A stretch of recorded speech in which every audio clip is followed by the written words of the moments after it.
I'm Daniel, 32 years old, and last month I found myself sitting at a table that cost more than my first car. Why? My mother's 60th birthday dinner at Bellissimo, the fanciest restaurant in town. After 10 years away building my life in tech, I'd returned home hoping things had changed. They hadn't. As my sister Jessica's twin daughters complained about their untouched $65 pasta dishes, I realized some family dynamics never evolve. What happened next would finally break a lifetime pattern of inequality. Before I tell you what happened at that dinner that changed everything, let me know where you're watching from. Hit that like and subscribe button if you've ever had to stand up to family who took you for granted. Growing up, it was just my mother, my older sister Jessica, and me in a small 3-bedroom house on the edge of a decent neighborhood. My father left when I was 4, and my memories of him are just fragments: a deep laugh, the smell of motor oil, and the sound of the front door closing for the last time. His departure created a void in our family that somehow twisted the dynamics in ways I wouldn't understand until much later. From early childhood, it was clear that Jessica held a special place in my mother's heart. Maybe it was because she looked so much like my father. Same hazel eyes, same dimpled smile. Or maybe it was because she was the first child. Whatever the reason, the favoritism was undeniable and consistent throughout our childhood.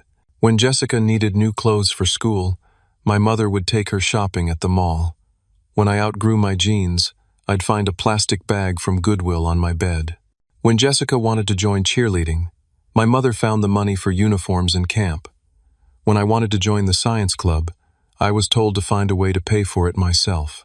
Jessica is more sensitive. My mother would explain when I questioned the difference in treatment. She needs more support. You're so independent, Daniel. You can handle things. And so I did handle things. By 14, I was mowing lawns and shoveling driveways to buy my own school supplies. By 16, I was working 20 hours a week at a local grocery store while maintaining a 4.0 GPA. Jessica, meanwhile, barely passed her classes and spent most weekends at parties that my mother pretended not to know about. College was the clearest example of the divide between us. I received exactly $0 toward my education. I worked multiple jobs, applied for every scholarship possible, and graduated with student loans that took me 7 years to pay off.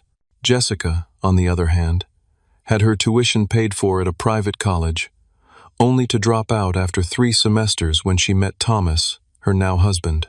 Thomas came from money, old money with a capital M.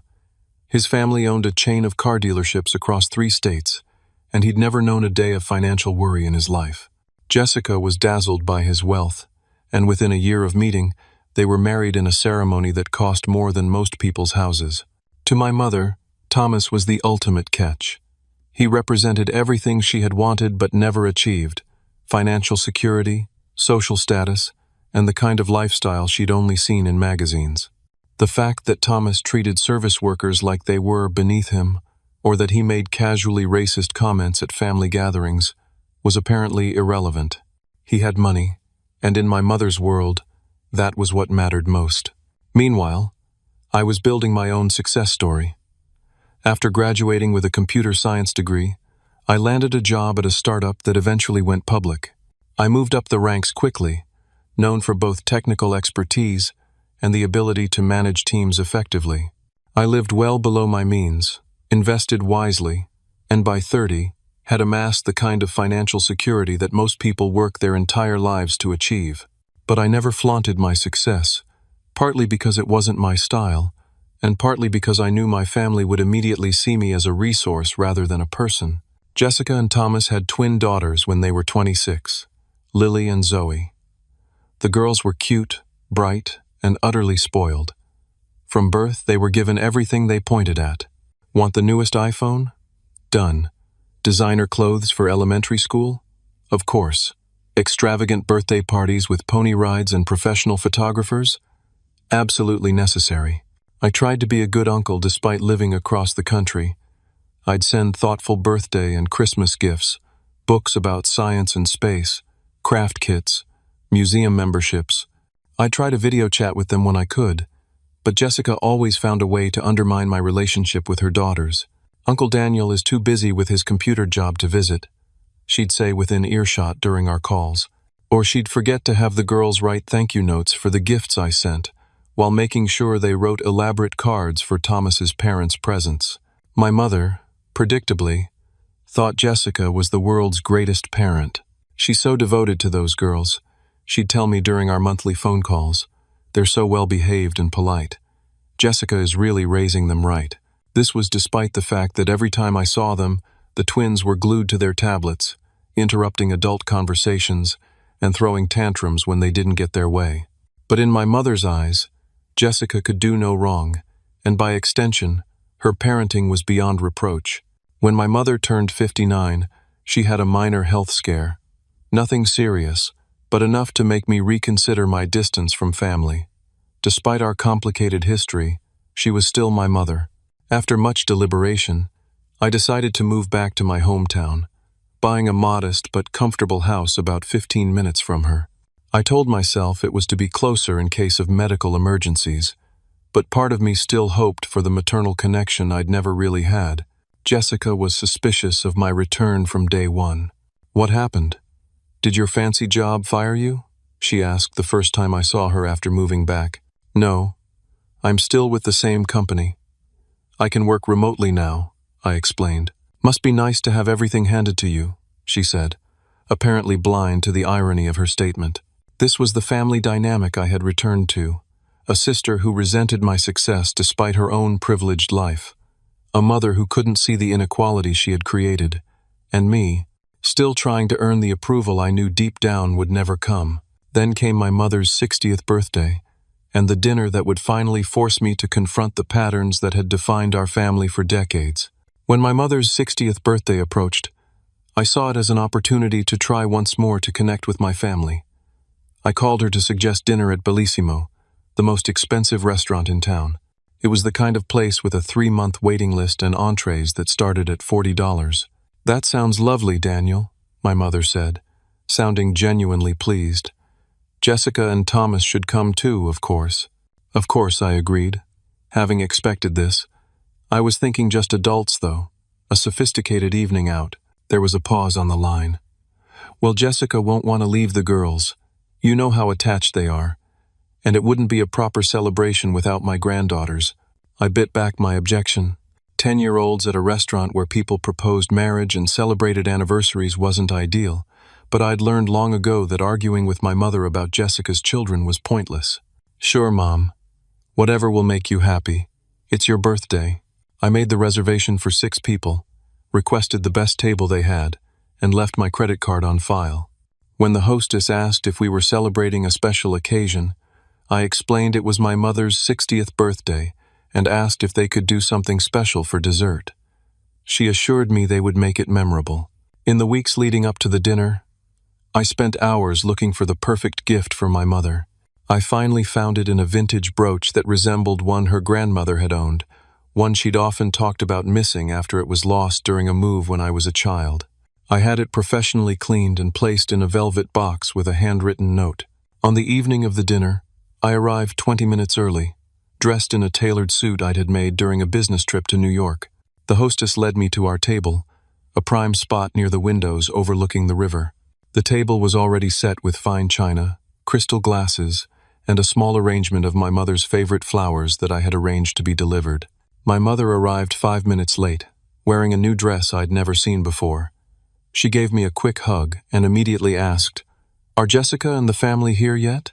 "Not yet," I said, pulling out her chair. "You look beautiful, Mom. Happy birthday." "Thank you, dear." Jessica helped me pick out this dress. She has such good taste. I nodded and handed her the small gift-wrapped box. "I got you something. I hope you like it." She took it with a distracted smile. "That's sweet. I'll open it later when everyone's here." We sat in awkward silence for several minutes. I attempted conversation about her garden, her book club, my new house, anything to fill the void, but her responses were perfunctory, her eyes constantly darting to the entrance of the restaurant. Finally, 35 minutes after our reservation time, Jessica, Thomas, and the twins arrived in a flurry of noise and motion. Jessica was wearing what appeared to be a new designer dress, while Thomas was in a casual blazer that somehow still looked more expensive than my suit. The twins, Lily and Zoe, were in matching outfits that seemed far too formal for children their age. "Sorry we're late, Mom," Jessica said, bending to kiss our mother's cheek. The girls couldn't decide what to wear, and then Thomas had a work call. "It's fine, sweetheart. You're here now." My mother stood up to embrace her, her face lighting up in a way it hadn't when I arrived. Thomas gave me a cursory nod. "Daniel, still doing the computer thing?"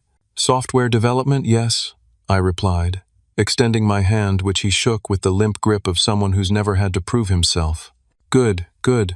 Someone's got to do the tech support, right?" He laughed at his own joke. I turned my attention to my nieces.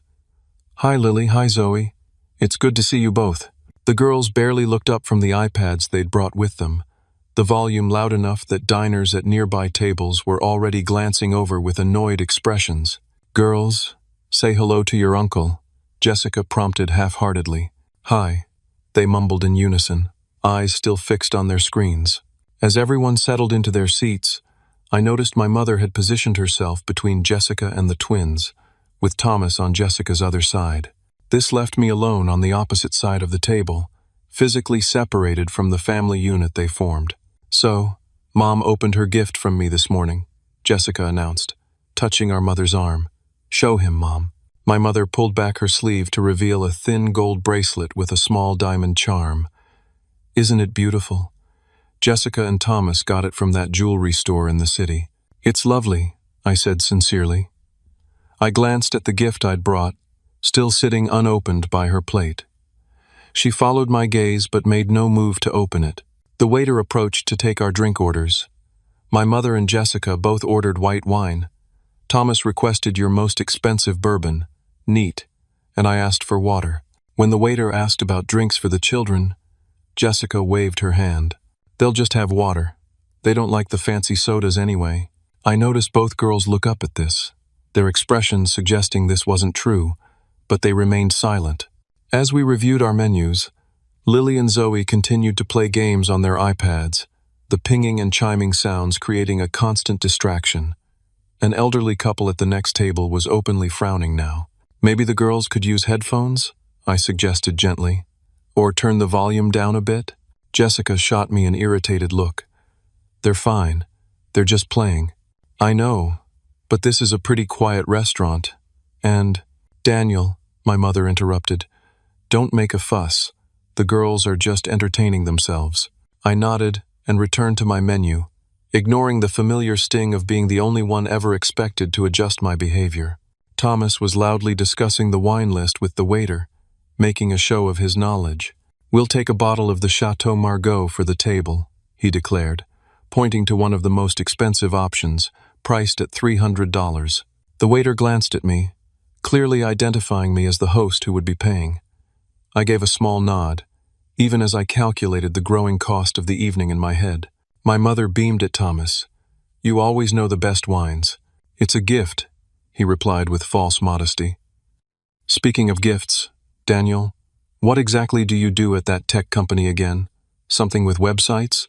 Before I could answer, my mother jumped in. "Daniel does something with computers, but let me tell you what Zoe did at her piano recital last week. She was absolutely brilliant." And just like that, any chance I had to share my recent promotion to Senior Director of Engineering, a role that put me in charge of a 100-person team and a multi-million-dollar budget, was gone, replaced by a detailed account of my niece playing Twinkle Twinkle Little Star with two hands. I sat silently, watching as my family once again rendered me invisible, wondering why I had thought this time would be any different. The waiter returned with the wine Thomas had selected and went through the formal presentation ritual. Thomas swirled, sniffed, and tasted with exaggerated movements before declaring it acceptable, though I doubted he could tell the difference between this $300 bottle and something a tenth of the price.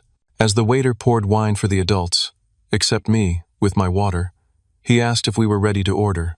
"I'll have the filet mignon, rare," Thomas announced without consulting the menu again. Jessica studied her options carefully. "The lobster risotto sounds amazing." "Get whatever you want, sweetheart," my mother encouraged. Daniel's paying.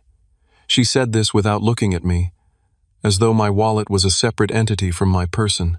I'll have the duck confit, my mother decided, closing her menu definitively. When it was my turn, I started to say, "The salmon looks—" "Mom, shouldn't you try the prime rib?" Jessica interrupted. "You always say you love a good prime rib." My mother immediately reconsidered. "You're right, Jessica. I'll change to the prime rib." The waiter nodded and made the adjustment without comment, then turned to the twins. "And for the young ladies?" Jessica didn't consult her daughters. "They'll both have the truffle pasta. And can you bring extra Parmesan on the side?" I glanced at the menu again. The truffle pasta was $65 per plate, and from the bored expressions on my nieces' faces, I doubted they even knew what truffles were. "Are you sure they'll eat that?" I asked cautiously. "I don't mind taking them somewhere more kid-friendly after this if they'd prefer something simpler." Jessica's face hardened. "They're fine here. They need to learn to appreciate fine dining. I was just thinking they might enjoy." "They're fine," Jessica repeated firmly, cutting me off. "I think it's wonderful that Jessica exposes the girls to sophisticated experiences," my mother added. "When you and Jessica were young, I could never afford to take you to places like this." I bit back the response that rose automatically to my lips, that Jessica had never actually had to work for anything in her life, while I had scraped and sacrificed for every opportunity. Instead, I simply nodded and took a sip of my water. The waiter departed with our orders, and Thomas immediately launched into a story about a recent golf trip with clients. My mother and Jessica listened with rapt attention, laughing at all the right moments, while I sat silently across the table. The twins had returned to their tablets, the volume seemingly even louder than before. I tried again to join the conversation. I actually had some good news I wanted to share. And then, on the 17th hole, Thomas continued as if I hadn't spoken. "This client from Chicago tries to give me advice on my swing." Me, the guy who almost went pro in college. Jessica touched his arm adoringly. "You should have gone pro. You would have been amazing." "Probably," Thomas agreed with complete seriousness. "But then I wouldn't have met you, so it all worked out." My mother sighed happily. "You two are just perfect together." I tried once more. "So, as I was saying, I recently got a promotion at work that—" "Girls, look at me when I'm talking to you." Jessica suddenly snapped at her daughters, who had been absorbed in their games. Both jumped slightly and looked up. "Tell Grandma about the horseback riding lessons you started." And again, the conversation shifted away from me before I could even complete a thought. This had been the pattern my entire life, my existence peripheral to the main story of my family, which starred Jessica, and now her daughters, with my mother as their biggest fan. I was just an extra, useful for financial support but otherwise unnecessary to the plot. A server from another section walked by with a tray of desserts, and both Lily and Zoe's eyes widened. "Can we get dessert now?" Lily asked, the first words she'd spoken directly all evening. "Dinner hasn't even come yet," Jessica replied. "You need to eat your meal first." "But I'm hungry now," Zoe whined, putting down her iPad for the first time. "You should have eaten before we left the house," Jessica said dismissively. "I saw an opportunity to connect with my nieces. Are you guys hungry? The bread basket should be coming soon." Lily nodded eagerly. "I didn't like the sandwich Mom made us." Jessica shot her daughter a warning look. "The sandwich was fine. You're just being picky again." The bread basket arrived a few minutes later, and both girls reached for it immediately. Jessica slapped Zoe's hand lightly. "Ladies don't grab. Wait to be offered." Zoe pulled her hand back, lower lip trembling. I reached for the basket and offered it to the girls. "Here you go. Try the olive bread, it looks delicious." My mother frowned at me. "Jessica is trying to teach the girls manners, Daniel. Don't undermine her." "I'm not undermining anyone," I said, keeping my voice level. "They said they were hungry." "You've never had children," Jessica said with a condescending smile. "You don't understand the importance of consistent boundaries." I wanted to point out that her boundaries seemed to apply only when convenient for her, not when the girls were disrupting an entire restaurant with their tablet noise, but I swallowed the comment. "Keep the peace," I told myself. It's just one dinner. The memory of a childhood incident suddenly flashed through my mind. Jessica breaking our mother's favorite vase while running through the house, then tearfully blaming me. My mother had grounded me for 2 weeks without even asking for my side of the story. When I protested my innocence, she'd added another week for lying. It was a small injustice in the grand scheme of things, but it was emblematic of our entire family dynamic. The waiter returned with our appetizers, a seafood platter for the table that Thomas had ordered without consulting anyone. As he distributed small plates, he asked if everything was to our satisfaction. "These children are being very disruptive," came a voice from the next table. The elderly gentleman I'd noticed earlier was glaring at our table. "Some of us are trying to have a peaceful evening." Before I could respond diplomatically, Thomas puffed up with indignation. "Mind your own business, old man. They're kids, for Christ's sake." The situation was escalating quickly. I opened my mouth to smooth things over, but my mother spoke first. "Daniel, can't you say something to that man?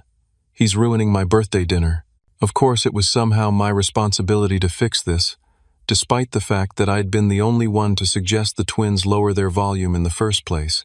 I turned to the man and said quietly, "I apologize for the disruption, sir. We'll try to keep it down." "Don't apologize to him," Jessica hissed. "My girls have every right to be here." The tension at the table was becoming unbearable, and we hadn't even gotten our main courses yet. I excused myself to use the restroom, needing a moment to collect my thoughts and regain my composure. In the elegant bathroom, I stared at my reflection in the mirror. When had I become this person? Someone who would sit silently while being disrespected and dismissed by his own family. When had I decided that keeping the peace was worth the sacrifice of my self-respect? And most importantly, when would it ever end if I didn't find the courage to change it? I splashed cold water on my face and took a deep breath. Maybe it was time to stop playing the role I'd been assigned in this family drama. Maybe it was time to rewrite the script. With that thought, I returned to the table, where our main courses had just been served, and where the next act of our family's long-running dysfunction was about to play out. I returned to the table to find our main courses being served with theatrical flourish. The waiter presented each dish with a detailed description of its preparation, though no one at my table except me seemed to be listening. My mother and Jessica were engrossed in conversation about a neighbor's divorce, while Thomas checked emails on his phone. The twins had abandoned their iPads momentarily to stare at the elaborate food placed before them. My salmon looked perfect, crispy skin, medium rare inside, with a delicate herb crust. I took a bite, and it was indeed excellent. The kind of meal that justified the exorbitant price. Thomas cut into his steak with excessive force, as if asserting dominance over a dead cow. My mother and Jessica delicately tasted their dishes, making appreciative noises. The twins, however, were less impressed with their $65 pasta. "This looks gross," Lily announced, poking at a shaving of black truffle with her fork. "What are these black things?" Zoe asked, wrinkling her nose. "Those are truffles," Jessica explained with forced patience. "They're very expensive and fancy. People with sophisticated palates love them." Zoe pushed her plate away. "It smells weird. I don't want it." "Me neither," Lily agreed, crossing her arms. Jessica's face flushed with embarrassment. "Girls, we talked about trying new foods. Just take 3 bites before you decide you don't like it." "I'm not eating it," Zoe declared, her voice rising dangerously toward tantrum level.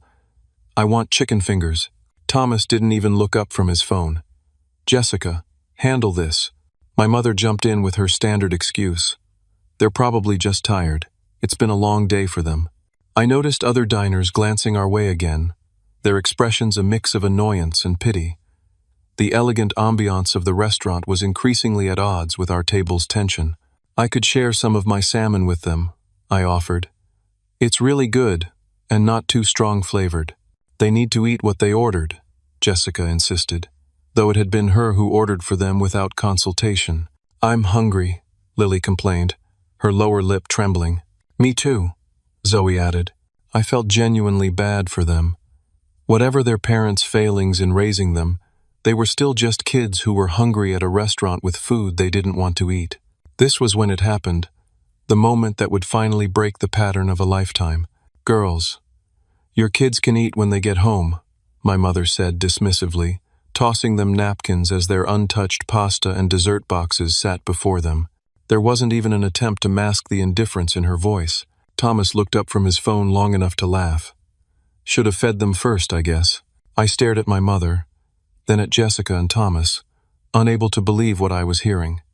These were the same people who had indulged the twins' every whim since birth, who had never said no to anything they wanted, suddenly unbothered by their hunger, because it was inconvenient to the adults' dining experience. Copy that, I whispered, more to myself than anyone else, as something shifted inside me. A lifetime of accumulated injustices and double standards crystallized in that moment into perfect clarity. The waiter approached our table. "Is everything to your satisfaction?" he asked, eyeing the twins' untouched plates with concern. I looked at my niece's disappointed faces, at my sister's irritation, at my mother's indifference, at Thomas's smug disinterest. I thought about every time I had swallowed my feelings to keep the peace, every time I had accepted being treated as less than, every time I had paid, literally and figuratively, for the privilege of being ignored by my own family. And then I stood up. "Actually," I said, my voice steadier than I expected, "I'd like to order something else for my nieces. They don't care for the truffle pasta." The waiter nodded, seeming relieved. "Of course, sir. What would they prefer?" Before Jessica could interject, I asked the girls directly, "What would you like to eat? They can make you almost anything." Their eyes widened with surprise at being consulted. Lily spoke first. "Could I have spaghetti with butter? And maybe some broccoli?" "Of course," I said, then looked at Zoe. "Chicken?" she asked tentatively. "Like chicken fingers?" The waiter smiled. "We have an excellent herb-roasted chicken breast. I can ask the chef to prepare it simply, cut into strips. Would that work?" Zoe nodded eagerly. "Wonderful," I said. "And could we get those started right away? The girls are quite hungry." "Daniel!" Jessica hissed across the table. "What do you think you're doing?" "I'm making sure my nieces don't go hungry," I replied calmly. "Cancel that order," Jessica told the waiter. "The girls will eat their pasta or wait until we get home." The waiter hesitated, caught in the family crossfire. I reached for my wallet and handed him my credit card. "Please process the new order and bring the children's meals as soon as they're ready." My mother's face had turned an alarming shade of red. "Daniel," she whispered harshly, "you're embarrassing us. Stop this right now." Thomas puffed up, ready to assert his authority. "You don't get to override our parenting decisions. Those are our kids." I turned to face him directly. "Yes, they are your kids. Your kids who are sitting here hungry while you check emails and laugh about not feeding them." The twins were watching this exchange with wide eyes, unused to seeing adults in conflict, especially over their well-being. "Sir?" the waiter asked uncertainly, my credit card still in his hand. "Please place the order," I said firmly. "And when you have a moment, I'd like to speak with the manager about adding a special dessert for my mother's birthday." Jessica looked ready to explode, but with other diners now openly watching our table, she kept her voice low. "You have no right. No right at all. I have every right to make sure children don't go hungry when I can do something about it," I replied, still keeping my voice even. "Just like I had every right to expect equal treatment growing up. Just like I have the right to be acknowledged at a dinner I'm paying for." "Is this what this is about?" my mother demanded. "Money? You've always been so materialistic, Daniel." The irony of this statement from a woman who had favored her daughter for marrying wealth was not lost on me. For the first time, instead of swallowing the injustice, I addressed it directly. "This isn't about money, Mom. It's about respect. It's about treating people fairly. It's about 30 years of being the family afterthought, while you and Jessica take and take without ever giving back." "That's not true," Jessica protested. "Isn't it?" I asked quietly. "When was the last time either of you asked about my life, my work, my happiness? When was the last time you treated me with the same consideration you expect for yourselves?" A man in a suit approached our table, the restaurant manager, judging by his demeanor. "Is everything all right here?" he asked diplomatically. I nodded. "Yes, thank you." There was a misunderstanding about my niece's meals. We've sorted it out now. They'll be having the chicken and the buttered pasta instead of the truffle pasta.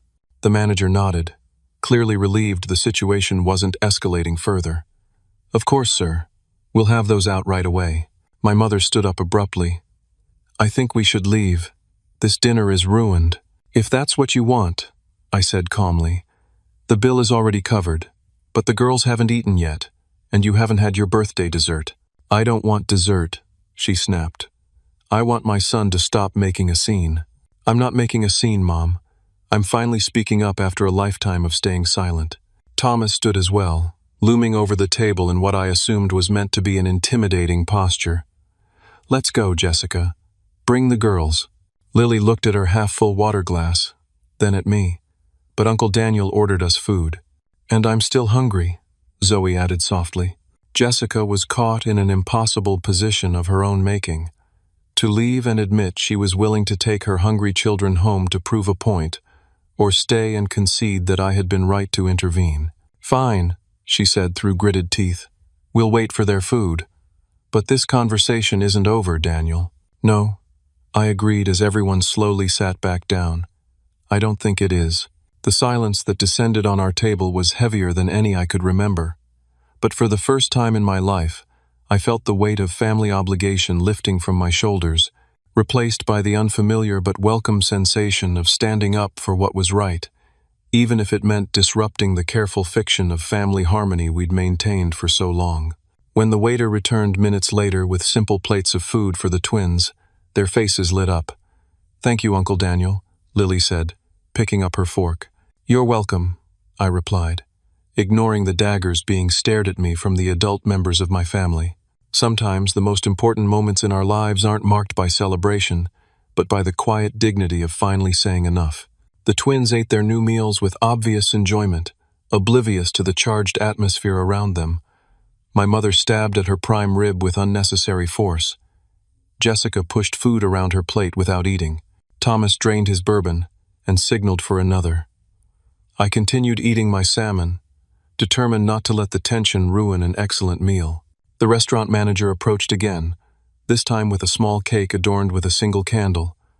I understand we're celebrating a special birthday, he said smoothly, placing it in front of my mother. Compliments of the house. My mother's expression was a complex mixture of emotions, anger at me warring with her desire to be celebrated. Thank you, she managed. Happy birthday, Mom, I said sincerely. She didn't respond, merely nodded tightly at the manager. Once he had departed, Jessica leaned across the table toward me, her voice low but intense. I don't know what kind of power trip you're on, Daniel, but undermining our parenting decisions in public is completely unacceptable. I wasn't undermining your parenting, I replied calmly. I was feeding hungry children. There's a difference. You had no right, she began, but I cut her off. Let's talk about rights, Jessica. Do you have the right to treat me like a walking ATM while excluding me from every conversation? Does Mom have the right to dismiss everything I say while hanging on every word from you and Thomas? Does Thomas have the right to make condescending comments about my career when my annual bonus is probably more than he makes in a year? Thomas's face darkened. Now, wait just a minute. No, you wait, I said, my voice still controlled but firm. For 32 years I've been waiting to be treated with the same respect and consideration that seems to come automatically to everyone else in this family. And I'm done waiting. My mother put down her fork with a clatter. Is that what this childish display is about? You're jealous of your sister? I looked at her directly. This isn't about jealousy, Mom. It's about fairness. It's about acknowledging that you've treated us differently our entire lives, and how much that's hurt me. That's ridiculous, she scoffed. I've always treated you both exactly the same. I couldn't help but laugh. A short, disbelieving sound. Mom, you paid for Jessica's college, but not mine. You babysit the twins whenever Jessica asks. But when I needed you to drive me to the hospital for surgery 3 years ago, you were too busy because Jessica had a spa day scheduled. You call Jessica 3 times a week but only speak to me when I call you. How is any of that exactly the same? My mother had the grace to look momentarily discomfited, but Jessica jumped in. That's different. I needed help with college. I need help with the girls. You've always been so independent. I was independent because I had to be, I said. No one was going to do things for me the way they did for you. No one was going to make my path easier. Poor Daniel, Jessica said sarcastically. So successful and yet so misunderstood. Yes, I am successful, I acknowledged. But that success came in spite of the family dynamics, not because of them. And my success doesn't mean the inequality doesn't hurt. Thomas, who had been uncharacteristically quiet, finally spoke. Look, this is all very touching, but it's ancient history. What's your point? I looked at each of them in turn. My point is that I'm no longer willing to be the family doormat. I'm no longer willing to pay, literally and figuratively, for the privilege of being ignored and disrespected. So what are you saying? My mother asked, a note of concern finally creeping into her voice. You're abandoning your family? I shook my head. No, Mom. I'm setting boundaries with my family. There's a difference. I'm saying that going forward, I expect to be treated with the same respect I show all of you. I expect my thoughts and feelings to be considered. I expect my contributions, financial and otherwise, to be acknowledged rather than assumed. And if we don't meet these demands? Jessica asked coldly. They're not demands, they're boundaries, I corrected her. And if they're not respected, then I'll need to limit my interaction with the family to protect my own well-being. That's emotional blackmail, she accused. No, Jessica. Emotional blackmail is what Mom did when she told me I didn't love her enough because I couldn't afford to buy her the same expensive Christmas gift you did, despite the fact that I was working 2 jobs to pay my way. Through college at the time, my mother had the decency to flush at this reminder. The twins had finished their meals and were looking uncertainly between the adults, sensing the tension but not understanding its source. Can we have dessert now? Zoe asked tentatively. Before Jessica or my mother could respond, I smiled at my niece. Absolutely. The chocolate lava cake here is amazing. Would you like to try that? Both girls nodded eagerly. I signaled the waiter. 2 chocolate lava cakes for my nieces, please. Jessica didn't object this time, perhaps recognizing the optics of denying her children dessert after the earlier confrontation. Instead, she turned her attack in a different direction. You've always been so self-righteous, Daniel. Acting like you're better than us because you work in tech and make important decisions. But you know what? At least I have a family who loves me. What do you have? A fancy job title and an empty house. It was a low blow, targeting my single status, but not unexpected.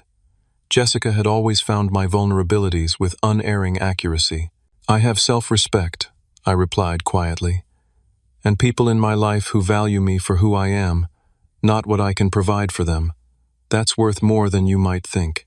The waiter returned with desserts for the twins, who dug in with enthusiasm, momentarily lightening the heavy atmosphere at the table. My mother, who had been uncharacteristically silent for several minutes, finally spoke. I don't understand why you're doing this, Daniel. Why ruin my birthday dinner with all this drama? I looked at her, really looked at her, and for the first time saw not just my mother but a woman who had made choices, some good, some bad, shaped by her own experiences and limitations. I'm not trying to ruin anything, Mom. But after 32 years of swallowing my feelings to keep the peace, I finally reached my breaking point. And maybe that's actually a gift, the gift of honesty. Because continuing as we have been isn't working, at least not for me. So this is all about you, she said dismissively. Partly, yes, I admitted. But it's also about us, about what kind of family we want to be. One that's built on genuine connection and mutual respect, or one that's built on obligation and resentment. Thomas checked his watch conspicuously. Well, this has been fascinating, but I have an early meeting tomorrow. Of course you do, I said, unable to keep a touch of sarcasm from my voice. Don't worry about the bill, it's covered. At least you're good for something, he muttered, just loudly enough for me to hear.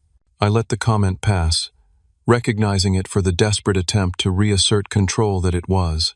Thomas's only real power in this family came from his money, and he just realized that my financial independence meant he had no leverage over me. As the twins finished their desserts, Jessica began gathering their things. Girls, wipe your mouths. We're leaving. But Grandma hasn't blown out her candle, Lily protested, pointing to the untouched birthday cake. My mother glanced at the cake, then at me. Something unspoken passed between us. A recognition, perhaps, that this birthday marked more than just another year. It marked the end of a family dynamic that had persisted for decades. I don't feel much like celebrating anymore, she said quietly.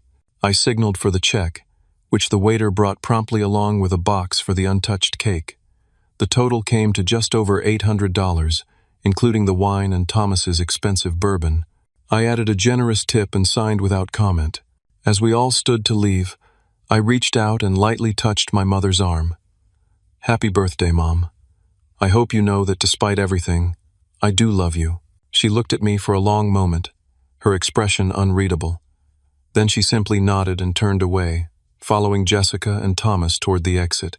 The twins lingered briefly. Thank you for the food, Uncle Daniel, Zoe said shyly. And the dessert, Lily added. You're welcome, I replied, smiling at them. I'm glad you enjoyed it. Then they too were gone, hurrying to catch up with their parents, leaving me alone at the table where a family confrontation years in the making had finally played out. I gathered my mother's unopened gift and the boxed cake, feeling strangely light despite the emotional intensity of the evening. Something had shifted, irrevocably, and though I wasn't sure exactly what would come next, I knew that I would never again silently accept the role of family doormat. Sometimes the most courageous thing we can do is simply to stand up and say, enough. The valet brought my car around, and I tipped him generously, partly out of habit, and partly because someone should end this evening better off than they started. I placed the boxed cake and my mother's still unopened gift on the passenger seat and sat behind the wheel for a moment, collecting my thoughts. Through the windshield, I could see my family grouped on the sidewalk about 20 yards away. They were engaged in what appeared to be an intense discussion, with Jessica gesticulating emphatically while my mother nodded. Thomas stood slightly apart, scrolling through his phone as usual. The twins hovered at the periphery, their earlier excitement from the dessert now subdued by the adult tension surrounding them. I had two choices: drive away and let the evening end as it was, or attempt one final conversation. Despite everything, these people were my family. The thought of leaving like this, with so much raw emotion exposed but unresolved, felt wrong. With a deep breath, I got out of the car and walked toward them. Their conversation halted abruptly as I approached. I thought you'd left, my mother said, her tone clipped. I was about to, I replied, but it didn't feel right to end the evening this way. Jessica crossed her arms defensively. What way would you prefer? With more accusations and self-pity? I shook my head. No. With clarity about where we go from here. That's easy, Thomas interjected, finally looking up from his phone. You stay in your lane, and we'll stay in ours. And what lane is that, Thomas? I asked calmly. The one where I pay for expensive dinners but don't get to speak? The one where I'm expected to provide financial support but receive no emotional support in return? No one's forcing you to pay for anything, he retorted, though we all knew that wasn't entirely true. The expectation had been set long ago that my role was provider, not participant. This isn't just about money, I said, fighting to keep my voice level. It's about respect. Jessica stepped forward, her face flushed with anger. You completely undermined my parenting in there. You made me look like the bad guy for not letting my children eat whatever they wanted. How is that respectful? Your children were hungry, Jessica. They didn't ask for caviar or lobster, just simple food they could eat. What kind of mother denies her hungry children food that's readily available, just to make a point about authority? Don't you dare question my mothering, she hissed. You have no idea what it takes to raise children. You're right, I don't, I conceded. But I know what it feels like to be a child whose needs come second to an adult's pride. I know what it's like to go hungry because someone else is making a point. My mother, who had been uncharacteristically quiet, finally spoke. That's not fair, Daniel. We never let you go hungry. I turned to her. Maybe not physically hungry, Mom, but emotionally? Absolutely. Every time you praised Jessica but ignored my achievements. Every time you made excuses for her failures but expected perfection from me. Every time you gave her what she hadn't earned but made me work for what should have been freely given. Your love and support. I've always loved you both equally, she insisted, though her eyes didn't quite meet mine. Love isn't just a feeling, Mom. It's actions. It's choices. And your choices have consistently favored Jessica over me for as long as I can remember. The twins had wandered a few steps away, pretending to be fascinated by a decorative planter, but I could tell they were listening to every word. Jessica noticed too. "Girls, go wait by the car," she commanded. Once they had reluctantly moved out of earshot, she turned back to me. "You know what your problem is, Daniel?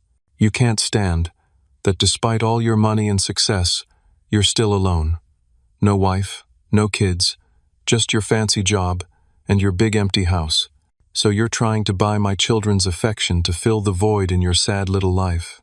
It was a deliberately cruel statement, designed to wound me where I was most vulnerable. In the past, I might have absorbed the blow silently, letting it add to the internal scar tissue I'd accumulated over years of similar attacks. But something had changed tonight. "That's not what's happening, Jessica, and I think you know it," I said quietly. "I love Lily and Zoe because they're my nieces, not because I'm trying to fill some void. And yes, I'm single, but that doesn't make my life sad or empty. I have friends who value me. I have work that fulfills me. And most importantly, I have the self-respect to walk away from relationships that diminish rather than enhance my life." Thomas stepped forward, physically inserting himself between Jessica and me. "I think we're done here. And just so we're clear, after tonight's little performance, you can forget about seeing the girls anytime soon." I looked past him to where my nieces stood by their car, watching us with concerned expressions. Is that really what's best for them? Cutting off their relationship with their uncle because their parents' pride was hurt? "Don't pretend this is about the girls," he scoffed. "This is about you trying to play the hero." I shook my head. "No, Thomas. This is about me finally standing up for myself after a lifetime of being treated as less than. And if part of that means making sure my nieces know they have an uncle who cares about them, who will make sure they don't go hungry even when it's inconvenient for the adults around them, then yes, I'll gladly play that role." My mother, who had been watching this exchange with a pinched expression, finally intervened. "That's enough, both of you. This is still my birthday, and I won't have it completely ruined by this nonsense." I turned to her, feeling a sudden wave of exhaustion. Decades of emotional labor, of swallowing hurt and making excuses for being treated as an afterthought, had taken their toll. "You're right, Mom. It is your birthday, and I genuinely wanted it to be special. That's why I made the reservation, why I arranged for the flowers, why I found a gift I thought would mean something to you." I gestured to her still unopened present, visible through my car window. "But I can't do this anymore. I can't pretend that it doesn't hurt when you treat me like I don't matter." For a brief moment, something flickered across my mother's face. Recognition, perhaps, or regret. But it was quickly replaced by the defensive anger I was more familiar with. "If that's how you feel, maybe it's better if we take some time apart," she said stiffly. "Maybe it is," I agreed, feeling a strange mixture of sadness and relief. "I love you, Mom. I always will. But I need to love myself too, and that means not accepting treatment that diminishes me." Jessica made a derisive sound. So dramatic. "Always have to make everything about you." I looked at my sister, really looked at her, and saw not the confident, superior person she projected, but someone deeply insecure, someone who needed to diminish others to feel adequate herself. In that moment, I felt a surprising wave of compassion for her. "I hope someday we can have a relationship based on mutual respect, Jessica. I really do. Until then, I wish you and your family well." Without waiting for a response, I turned and walked back to my car. As I opened the door, I heard the patter of small feet behind me. "Uncle Daniel?" I turned to find Lily standing there, slightly out of breath from running. Before I could respond, she threw her arms around my waist in a tight hug. "Thank you for the cake," she whispered, "and for making sure we got dinner." I hugged her back, careful not to let her see the sudden moisture in my eyes. "You're welcome, sweetheart. That's what uncles are for. Lily, get back here right now. Jessica's sharp voice cut through the moment. Lily pulled away reluctantly. I have to go. I know, I said, crouching down to her level. But remember, you can always call me if you need anything. Anything at all. She nodded solemnly, then turned and ran back to her waiting parents. I watched as they loaded the twins into their luxury SUV and drove away without a backward glance. My mother remained on the sidewalk, a solitary figure under the restaurant's elegant portico lighting. Our eyes met briefly across the parking lot, and I raised my hand in a small wave. After a moment's hesitation, she returned the gesture, a minimal acknowledgement, but more than I had expected. Then she too turned away, walking toward her car with the slightly stooped posture that had become more pronounced in recent years, a physical reminder of the passage of time that tonight's confrontation had brought into sharp relief. I got into my car and sat for a moment in the quiet darkness, exhaling deeply as the events of the evening washed over me. The dinner had cost me $800 and possibly my relationship with my family. As I started the engine and pulled out of the parking lot, I wasn't sure if I had lost everything or finally found myself. Driving through the familiar streets toward my empty house, I felt an unexpected sense of peace settling over me. For the first time in my life, I had spoken my truth without apology or compromise.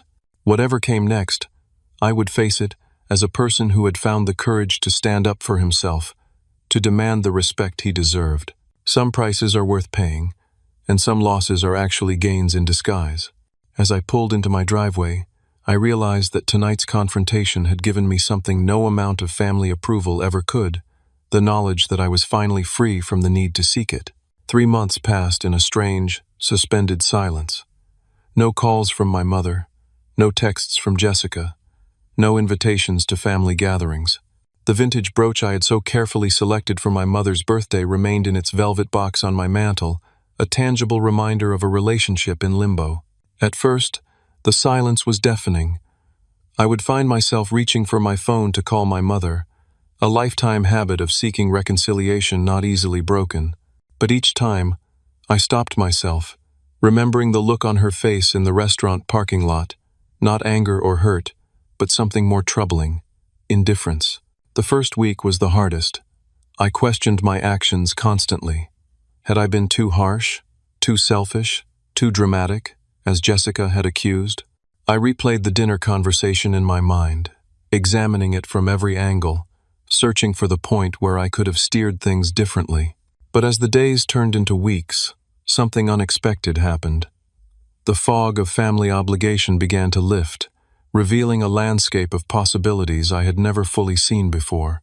Without the constant drain of one-sided relationships, I found myself with emotional energy to invest elsewhere. I joined a local hiking group and discovered the meditative peace of mountain trails at dawn. I accepted dinner invitations from colleagues I'd previously kept at arm's length, finding unexpected connection in shared interests beyond work. I volunteered at a youth coding program, teaching kids from disadvantaged backgrounds the skills that had given me my own path to success. And I started therapy, something I'd considered for years but always dismissed as unnecessary. Dr. Patrice, a compassionate woman with keen insights, helped me understand that the patterns in my family weren't my fault, but they also weren't my burden to fix. Families are systems, she explained during one particularly illuminating session. When one part of the system tries to change, the other parts will resist, often fiercely. That doesn't mean change is impossible, just that it requires everyone's participation. And if they're not willing to participate? I asked. Then you have choices to make about what kind of relationship is possible under those constraints, she said gently, and what boundaries you need to protect your own well-being. These conversations were challenging but clarifying. I began to understand that my worth wasn't determined by my family's ability to see it, that their treatment of me reflected their limitations, not mine. That love without respect is ultimately unsustainable. 6 weeks after the restaurant confrontation, I received an unexpected text message, not from my mother or Jessica, but from Lily. "Hi, Uncle Daniel. This is Lily. I'm using Mom's old phone to text you. Thank you for standing up for us at dinner.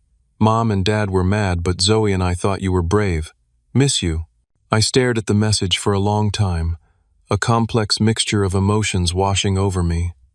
Pride that my niece had recognized the difference between authority and courage, concern that she felt the need to contact me in secret, hope that the bonds of family might be more resilient than I had feared. I replied carefully, "Hi, Lily. I miss you and Zoe too. I'm sorry things are difficult right now between the grown-ups in our family, but I want you to know that no matter what, I love you both, and I'm always here for you. Be good to your parents, even when it's hard. And remember that sometimes people who love each other need time to figure things out." She sent back a simple heart emoji, and though I waited, there were no further messages. I hoped she understood that I was trying to support her without undermining her parents, walking the delicate line between maintaining my own boundaries and avoiding putting her in the middle of adult conflicts. At the 2-month mark, I decided to send my mother a brief, non-confrontational email. "Mom, I hope you're doing well. I wanted you to know I'm thinking of you.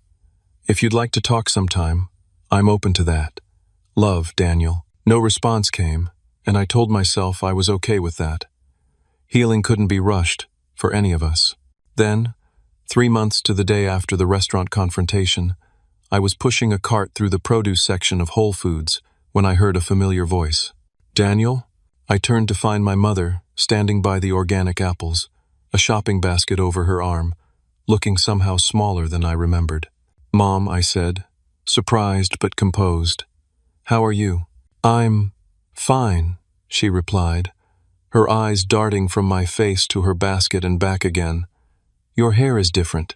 I ran a hand through my hair, which I'd recently cut shorter than I'd worn it in years. "Yeah, thought I'd try something new."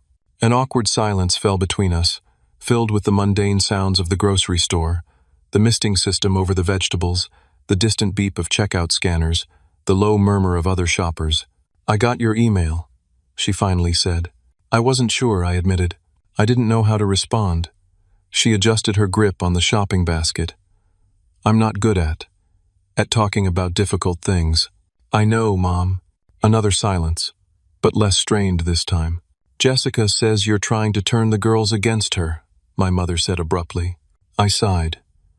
"I've had exactly one communication with the girls since the dinner, Mom. A text from Lily that I responded to respectfully, encouraging her to be good to her parents. That's it." She nodded slightly. "Perhaps accepting this, perhaps not. Thomas wants to cut you off completely. That's his prerogative," I said calmly. "But it would be a shame for the girls." "Yes," she agreed unexpectedly. "It would." She shifted her weight from one foot to the other, clearly uncomfortable. "Your birthday is next month." The statement surprised me. My birthdays had rarely been acknowledged with more than a perfunctory call in recent years. "Yes, it is," I confirmed. "I was thinking maybe we could have lunch, just the two of us." I studied her face, looking for the hidden agenda, the string attached to this olive branch.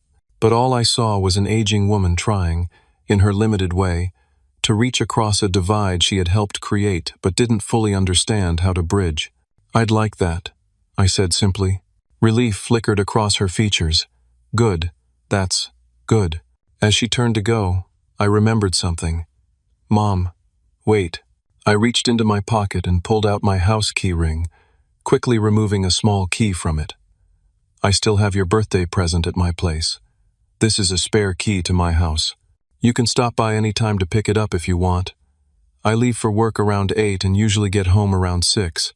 She took the key, holding it like it was something fragile. "Thank you." "You're welcome," I replied.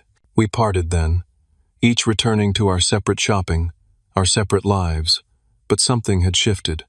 A door cracked open just enough to let in a thin line of light. That night, I called Dr. Patrice and told her about the encounter. "It's a start," she said. "Remember, reconciliation doesn't mean going back to how things were. It means creating something new that works better for everyone." "And if that's not possible?" I asked. "Then you continue building a life that honors your worth, with or without their participation," she replied. "But give them the chance to be part of the new story, if they're willing to try. Over the next few weeks, small changes accumulated. My mother used the key I'd given her, coming by when I wasn't home to collect her birthday gift. She left a note thanking me for the brooch, saying it reminded her of happy times with her grandmother. Jessica didn't reach out directly, but Lily and Zoe sent me drawings in the mail, their mother's tacit acknowledgement of our connection, even if she wasn't ready to engage personally. I continued building my own community beyond family, deepening friendships, exploring new interests, establishing myself as someone defined by more than his family role or professional success. I dated a bit, nothing serious yet, but open to the possibility of partnership with someone who could see and value the authentic me. The lunch with my mother on my birthday was neither a breakthrough nor a disaster. We kept the conversation light, avoiding the deeper issues that still lay between us. But when the check came, she insisted on paying, a small gesture that nonetheless acknowledged my years of financial contribution to family gatherings. "I've been thinking about what you said," she told me as we waited for her credit card to be processed, "about actions showing love, not just feelings." I nodded but didn't speak, giving her space to continue. "I might not always get it right," she said hesitantly. "I'm set in my ways, but I'm trying to see things differently." It wasn't an apology, exactly, but it was an acknowledgement, and for now, that was enough. True healing, I've learned, isn't linear. It comes in fits and starts, in small moments of recognition and tentative steps toward change. Some days I still feel the sting of old hurts. Other days I'm amazed at how far I've come. What happened at that birthday dinner 3 months ago didn't instantly transform my family, but it transformed me. It taught me that standing up for yourself isn't selfish, it's necessary. That healthy relationships require mutual respect and boundaries. That sometimes the bravest thing you can do is simply say, "This isn't working for me." I don't know what the future holds for my relationship with my mother and sister. We're in uncharted territory now, slowly finding our way towards something that might be healthier or might simply be more limited.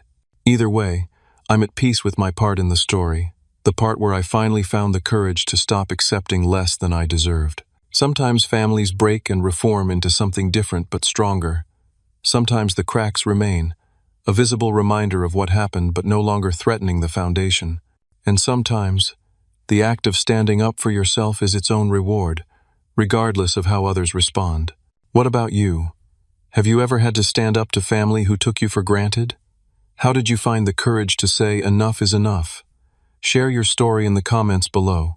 And if this resonated with you, hit that like button and subscribe for more real-life stories about finding your voice and setting boundaries. Remember, your worth isn't determined by others' ability to see it, but having the courage to stand up for that worth can change everything. Thank you for listening, and until next time, take care of yourself. You deserve it.